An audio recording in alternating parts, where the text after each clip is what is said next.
இன்றே டவுன்லோட் செய்து உங்கள் ஃபேவரட் ஷோக்களை என்ஜாய் பண்ணுங்க. இந்தாம்மா சிவா, இத பிடி. ஜனனியை கூப்பிட்டு உன் பக்கத்துல உட்கார சொல்லு.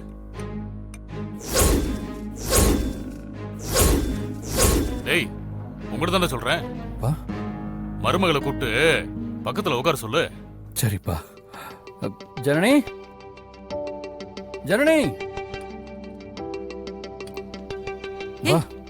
பாத்து பொறுமையா வா. ஏன் இவ்வளவு வேகமா வர? ஜனனி உட்கார். அம்மா, நான் தாம்மா சொன்னேன், உட்காரு. ஜனனி, நீ உண்டா இருக்கிறதுனால ஸ்பெஷல் மரியாதை. பட்டுன்னு உட்காந்துரு. குழந்தை பிறந்தா உட்கார முடியாதுல்ல.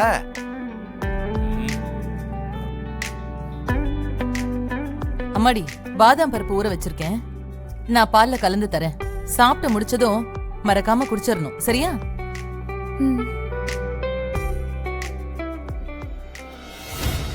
என்னென்ன பழக்க வழக்கம்லாம் மாறுது போல.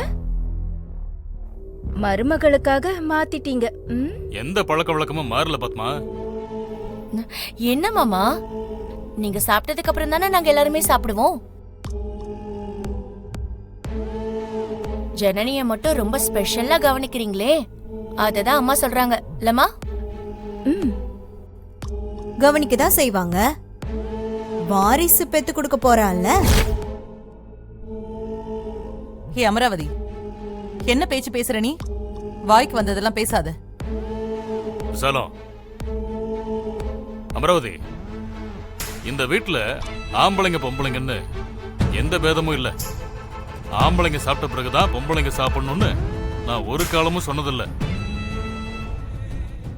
நீங்களாதான் ஒதுங்கிக்கிட்டு நீங்க முதல்ல சாப்பிடுங்கன்னு சொல்லுவீங்க. அது அப்படியே பழகி போச்சு. அப்பா விடுங்கப்பா, அவங்க பாட்டுக்கு சும்மா அதான் பேசிட்டு போறாங்க.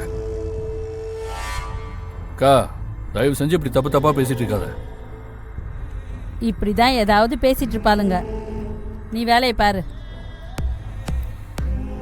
எதுக்கு இதை பெருசு பண்ணிக்கிட்டு? ஜனனி கர்ப்பமா இருக்கா, அதனாலதான் ஐயா உட்கார சொல்லியிருக்காங்க. அப்படிதானங்க ஐயா? அமராவதி, உனக்கு ஞாபகம் இருக்கா இல்லையான்னு தெரியல. நிலா வயித்துல இருக்கும்போது உன்னை உட்கார வச்சு சாப்பிட வச்ச பிறகுதான் நாங்க எல்லாரும் சாப்பிடுவோம். ஞாபகம் இருக்குல்ல? அக்கா வாக்கா, நீ வந்து உட்காரு. டேய் உட்காருக்கா. என்ன பேசுறாங்க? என்ன? ரொம்ப சந்தோஷம். நீயும் பொண்டாட்டி சேர்ந்து உட்கார்ந்து சாப்பிடுங்க. அமராவதி, ஏண்டி இப்படி பண்ற? தேவன்னா நீ ஏன் முன்னாடியே சாப்பிடல? அத்தை, நான் வேணா ஏஞ்சிடவா? மாப்பிள்ள, உங்க விருப்பம் அது. மாமா, நீங்க இந்த குடும்பத்துக்கு ஒரு மருமகனா தான் இருக்கீங்கன்னு நினைச்சிட்டு இருக்கீங்க. ஆனா எங்க அப்பா அப்படி இல்லை. உங்களையும் என்னையும் ஒரே மாதிரி தான் நினைக்கிறார். இல்ல, நான் மருமகனா தான் இருக்கணும்னு நீங்க நினைச்சீங்கன்னா இப்படி இருக்க கூடாது. ஏன் சிவா இப்படி இருக்க கூடாதுன்னா என்ன அர்த்தம்? அது மாப்பிள்ளைக்கு புரியும். சிவா, நீ உட்காருப்பா. ஜனனி, நீ உட்காரு. உட்காரு உட்காரு உட்காரு. வா, இதோ